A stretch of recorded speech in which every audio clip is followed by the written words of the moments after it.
En Santiago capítulo 1, versículo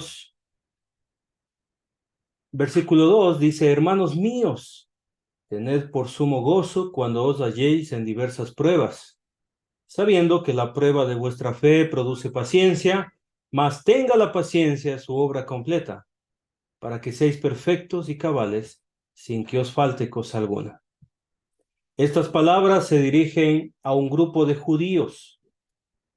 La iglesia en Jerusalén, hasta el capítulo 7, estaba muy unida y eran miles de personas que asistían a la congregación ahí en Jerusalén, pero hubo una persecución contra la iglesia, de tal manera que tuvieron que salir huyendo prontamente de Jerusalén y fueron a tierras de Samaria y Judea.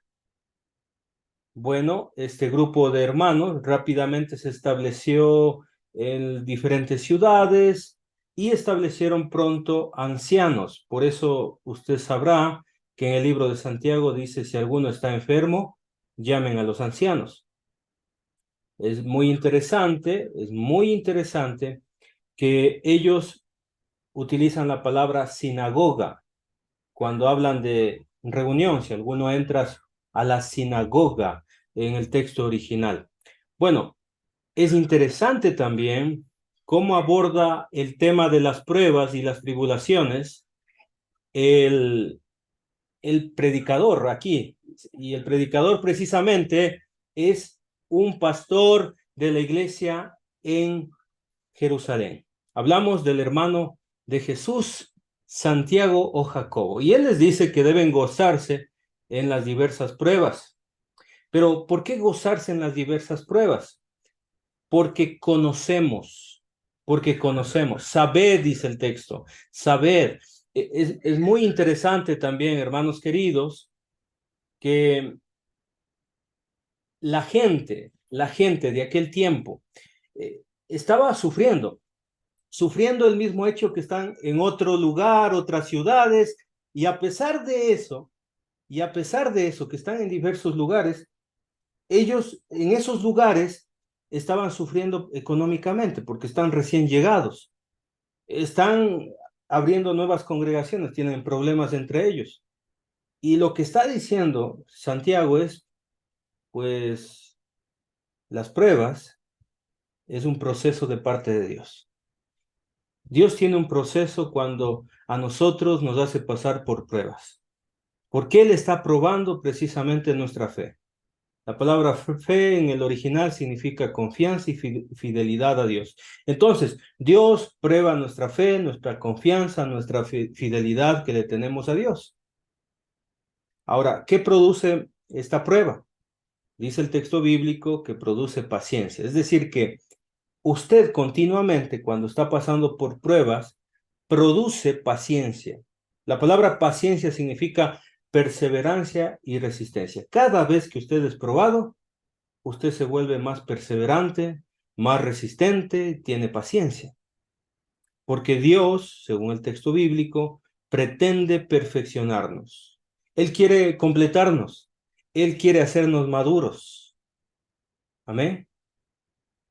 Pero en el proceso, Dios dice, sin que os falte cosa alguna. Eso significa que Él siempre me va a dar lo que necesito cuando estoy pasando por diversas pruebas. Ahora bien, me gustaría que nos enfoquemos en el versículo 5. En la primera frase dice: si alguno de vosotros tiene falta de sabiduría, pídala a Dios. La palabra sabiduría viene del griego sofía, que significa sabiduría, inteligencia y conocimiento. Ahora, quiero preguntarle, cuando usted ha sido probado, ¿le ha pasado que llega usted a un punto que usted dice: es que yo no sé qué está pasando? Yo no sé qué hacer en este problema. Yo no tengo la solución. Yo no tengo la sabiduría para poder salir de esta prueba. Es difícil. No sé, no tengo conocimiento. No sé lo que va a venir mañana. Tengo miedo del futuro. No sé qué hacer definitivamente. Hermanos queridos, yo quiero mostrarle un ejemplo de alguien en el Nuevo Testamento que le faltó sabiduría, que le faltó conocimiento. Por favor, vamos al libro de Marcos, rapidito ahí, Marcos capítulo 9. Así que todos ahí en el texto bíblico, va a ser muy interesante la palabra de Dios aquí. Bueno, usted sabe el contexto, capítulo 9 del 2 al 13, el Señor se transfigura, tres discípulos, Pedro, Jacobo y Juan, miran la gloria del Señor en su cuerpo físico, tremendo, iluminado completamente, y Jesucristo desciende al valle después de venir de la montaña. Los discípulos que quedaban, los 9 discípulos, mire lo que estaba pasando con ellos. Estamos en Marcos capítulo 9, versículo 14. Cuando llegó a donde estaban los discípulos, vio una gran multitud alrededor de ellos y escribas que disputaban con ellos. Hay una disputa, un enfrentamiento verbal entre los discípulos de los rabinos de aquel tiempo y los discípulos de Jesús. Se estaban peleando, estaban discutiendo. Pero pasa algo interesante. Verso 15, enseguida toda la gente, viéndole a Jesús, se asombró y corriendo a él, le saludaron. Ahora, probablemente los eruditos dicen que el rostro de Jesús todavía tenía esa gloria y la gente se asombró por eso, pero no nos vamos a quedar ahí. Versículo 16 dice, él les preguntó. Esta frase que va a hacer Jesucristo, esta pregunta, tiene un tono muy fuerte en el idioma que fue escrito. Jesucristo les preguntó a sus discípulos, ¿qué disputáis con ellos? Ahora, de aquí en adelante, los discípulos van a permanecer callados. Los discípulos no van a abrir su boca porque Jesucristo está muy, muy molesto. Los discípulos no hablan, los discípulos de los rabinos están callados, los rabinos mismos también están callados, pero hay uno de la multitud. Mire, versículo 17, dijo, Maestro, traje a ti mi hijo que tiene espíritu mudo. El problema que aparece aquí es de un hombre. Este hombre le duele mucho su corazón porque su propio hijo está sufriendo. Es las pruebas de la vida, amados hermanos. Este ejemplo es la prueba de la vida. Es cuando nosotros no podemos solucionar un problema y esta es la desesperación del pobre padre de familia. Versículo 18, continúa hablando este hombre, dice, el cual donde quiera que le toma, le sacude y echa espumarrajos y cruje los dientes y se va secando, y dije a tus discípulos que lo echasen fuera y no pudieron. Amados hermanos, esta es la imagen de la prueba en esta vida.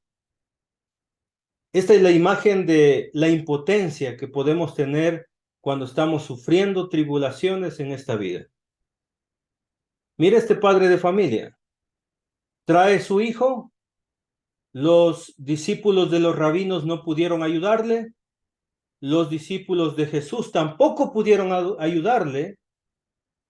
Y este hombre tiene la impotencia de decir, no, nadie puede ayudarme, Señor. Quiero, hermanos queridos, mostrarle lo que dicen los pasajes sinópticos acerca de este mismo pasaje, de este mismo tema. En Mateo 17:14 dice, cuando llegaron al gentío, vino a él un hombre que se arrodilló delante de él diciendo, lo que está diciendo el texto de Mateo es que este hombre estaba tan humillado delante del Señor que estaba suplicándole, arrodillándose delante de Jesús y pidiéndole ayuda. En el texto de Lucas, capítulo 9, versículo 38, dice, he aquí, un hombre de la multitud clamó, es decir, este hombre estaba desesperado. alzó su voz fuertemente. Maestro, y mira, te ruego que veas a mi hijo. Míralo, Señor. Y aquí aparece un dato muy interesante, pues es el único que tengo. Entonces este hombre está desesperado. Este hombre solamente tiene un solo hijo. ¿Se imagina la desesperación de no poder sanar a su propio hijo? ¿De no poder ayudar a su propio hijo? Yo sé que aquí hay padres y estarían dispuestos que les duela a ellos y no a sus hijos. Esta es una de las tribulaciones más difíciles que puede existir aquí en la tierra. Dice el texto, no pudieron.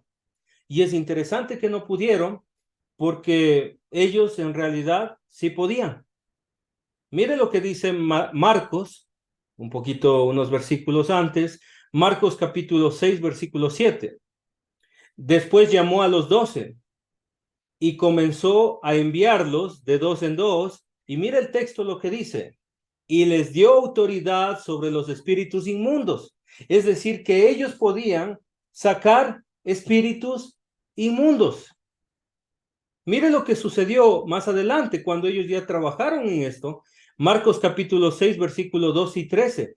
Y saliendo, predicaban que los hombres se arrepintiesen. Ese fue el mandato del Señor, versículo 13. ¿Y qué hacían ellos? Y echaban fuera muchos demonios. No solamente sacaron algunos demonios, no, sino que sacaron muchos demonios y ungían con aceite a muchos enfermos y los sanaban. Es interesante que ellos sí pudieron antes, pero en este caso no pudieron. Volvamos al texto, Marcos capítulo 9, versículo 19. Aquí podemos ver el enojo de nuestro Señor. Dice el texto, y él respondiendo, les dijo a sus discípulos, oh generación incrédula, ¿hasta cuándo he de estar con vosotros? ¿Hasta cuándo os he de soportar? Jesucristo estaba muy, pero muy enojado con sus discípulos. Muy, muy enojado. La razón del enojo de nuestro Señor Jesucristo es la falta de fe. Generación incrédula. Es muy interesante que esta gente todavía no tenía la fe suficiente, a pesar de haber estado algunos años con el Señor Jesucristo. Jesucristo dice, traédmelo.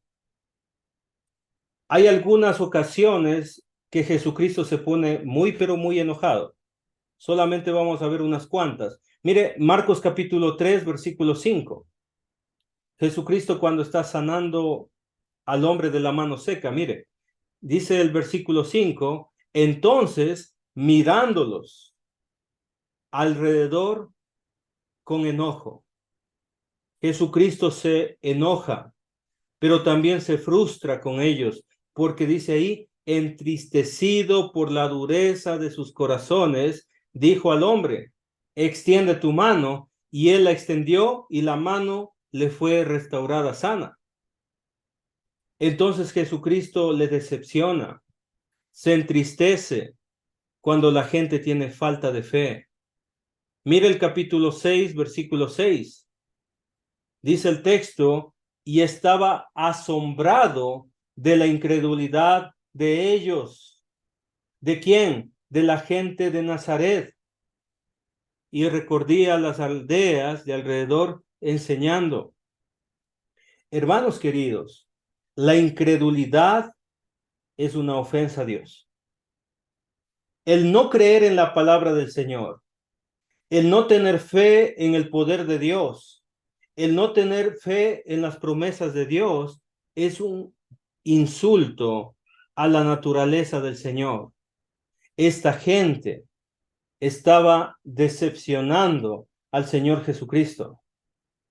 Así que le invito a confiar en el poder del Señor Jesucristo, en la autoridad que tiene el Señor Jesucristo, porque al Señor le molesta cuando nosotros tenemos una falta de fe. Volvamos al texto, estamos en Marcos capítulo 9, versículo 20. Jesús dijo, traédmelo. Imagina cómo algunos agarraron al muchacho y se lo llevaron delante de Jesús.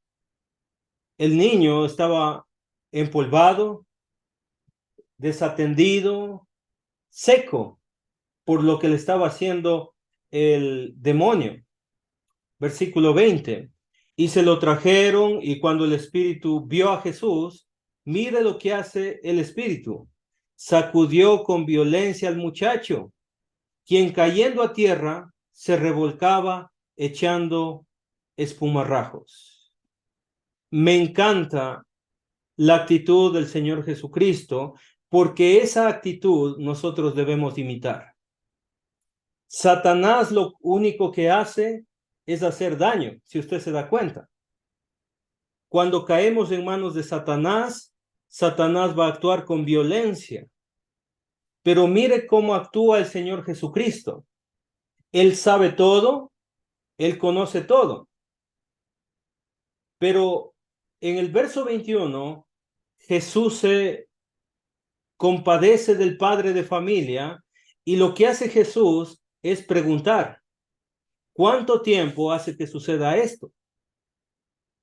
Jesucristo sabe todas las respuestas, pero Él hace esta pregunta porque tiene empatía, porque le preocupa el corazón y el desarrollo espiritual de este padre de familia.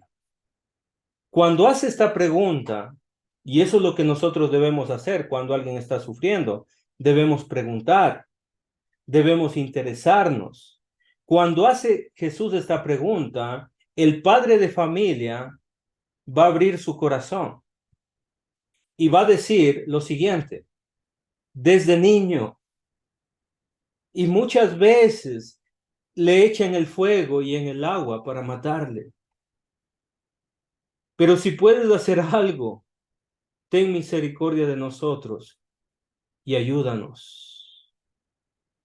El demonio quería matar a este muchacho, como quiere destruir a cada cristiano.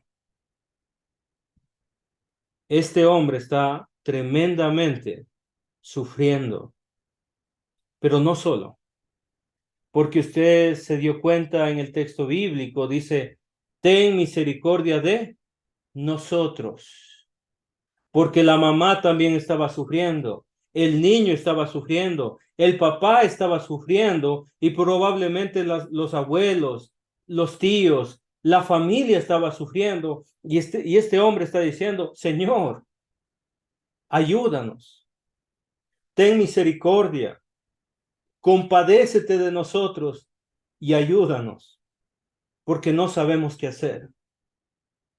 Satanás quiere matar a nuestro hijo. Satanás quiere echarle al fuego. Satanás quiere echarle al agua y no podemos hacer nada. Ten misericordia, Señor. Yo creo que muchos cristianos tenemos que llegar a este punto de la vida para decir, yo no puedo confiar en este mundo. Lo único que puedo hacer es mirar arriba, desde esa posición, arrodillados delante de Jesús y mirando hacia arriba y pidiendo misericordia. Cuando se acaban todas las opciones aquí en la tierra, cuando el doctor dice no se puede hacer nada, es cáncer tipo 4, no se puede hacer nada. Cuando le dice el banco, ya no te voy a dar más oportunidad. Cuando la relación matrimonial está demasiado rota y decimos ya no se puede hacer nada. Y nosotros nos arrodillamos delante del Señor, confiando y teniendo fe delante de Jesús. Y le pedimos, Él puede tener misericordia y ayudarnos. Es interesante también lo que sucede en los versículos que se vienen. Dice el texto bíblico, versículo 23, después de la frase, pero si puedes hacer algo. En el versículo 23, en la Reina Valera, Jesús le dijo, si puedes creer, al que cree, todo le es posible. Le cuento algo, querido hermanito y hermanita, que está poniendo mucha atención. Este texto está mal traducido en la versión Reina Valera. En realidad debe traducirse de la siguiente manera. Por favor, mire la versión NBI, versículo 23. La traducción correcta sería, ¿cómo que si puedo? En pregunta. Para el que cree, todo es posible. En la versión Dios habla hoy, dice lo siguiente. Jesús le dijo, ¿cómo que si puedes? Todo es posible para el que cree. Así que, hermano, no se trata si el Señor puede hacer algo. Nosotros debemos creer que Jesús sí puede hacerlo. Esto hizo que este padre de familia reaccione. Hay veces que falta sabiduría en medio de la tribulación. Hay veces que hemos perdido toda esperanza. Hay veces que nosotros decimos, ya no se puede hacer nada. Pero como dice Santiago, pedimos sabiduría delante del Señor. Como este padre de familia en el capítulo 9, versículo 24. E inmediatamente el padre del muchacho clamó y dijo, mire esta tremenda frase, creo, ayuda mi incredulidad. Señor, tengo fe, pero con todo esto que me ha pasado, con todo esto que me ha sucedido, necesito ayuda para mi incredulidad, porque a veces también flaqueo. Yo creo en Dios, pero las circunstancias han hecho que yo sea incrédulo. Ayúdame, Señor. Ayuda a dejar de ser incrédulo. Yo quiero ser creyente. Yo quiero aprender a entender que tú lo puedes hacer todo. Versículo 25. Y cuando Jesús vio que la multitud se agolpaba, porque la gente quería ver lo que sucedía, reprendió al espíritu inmundo diciéndole, mire lo que le dice Jesús al espíritu, espíritu mudo y sordo, yo te mando, sal de él y no entres más en él. Esta es la labor de nuestro Señor Jesucristo. Mientras Satanás vino a matar y a destruir, Jesucristo lo único que vino a hacer es dar vida y a sanarnos. Versículo 26. Entonces el espíritu, mire lo que hace, clamando y sacudiéndole con violencia, salió y él quedó como muerto, de modo que muchos decían, está muerto. Yo quiero advertirle algo, hermano querido. No debemos dar a Satanás ni siquiera segundos, porque si él tiene algunos segundos en nuestra vida, lo que va a hacer es sacudirnos con violencia. La última oportunidad que tenía este demonio de hacer daño a este joven, la utilizó. Lo sacudió con violencia y salió. Qué interesante lo que está pasando. Y este muchacho está como muerto. Versículo 27. Y esto es lo que hace Jesús. Me imagino la escena, amados hermanos, Jesucristo inclinándose levemente, pero Jesús tomándole de la mano, le enderezó y se levantó. Tremendo lo que está sucediendo, tremendo.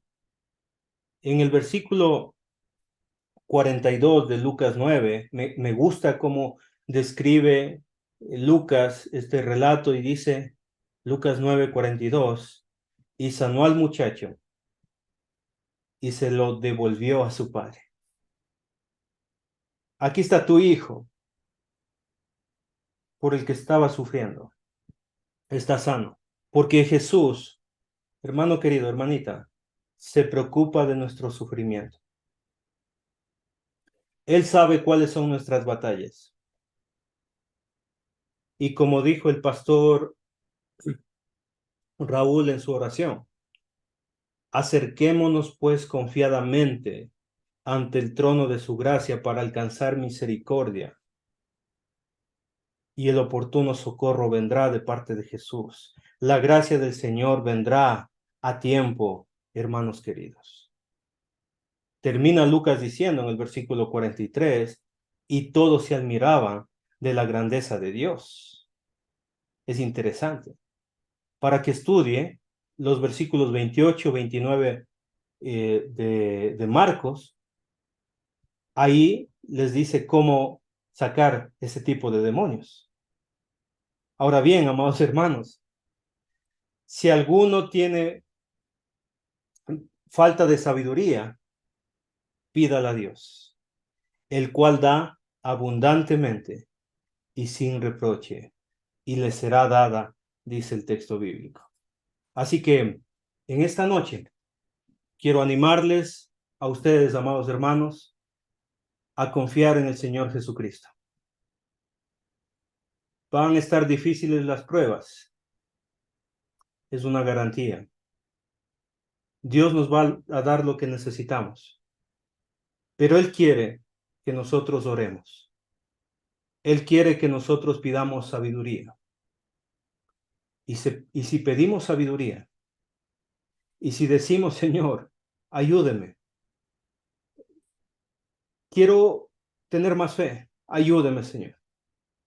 Quiero sabiduría, Dios nos va a dar abundantemente y sin reproche. Pidamos sabiduría, confiemos en el Señor, pero pida con fe, dice el texto bíblico, creyendo que Él tiene el poder, Él tiene la autoridad, Él puede hacerlo. Esa es la invitación esta noche para hacerlo bien. No hay duda que todos sufriremos, pero hagámoslo bien. Tomemos el camino correcto, el camino de la fe.